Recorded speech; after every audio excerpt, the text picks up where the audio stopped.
అమెరికాకి జరిగినటువంటి నష్టము ఇరాన్‌కి జరిగిన నష్టం. ఇరాన్‌కి జరిగిన దాంట్లో ప్రైవేట్ ప్రాపర్టీస్ లాస్ ఎక్కువుంది.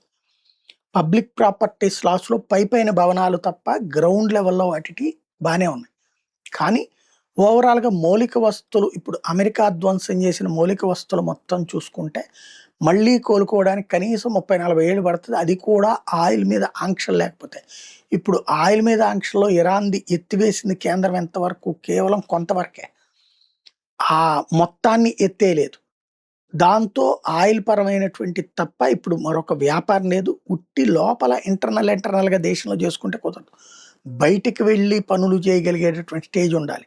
అది ఇప్పుడు ప్రస్తుతం ట్రై చేస్తున్నారు.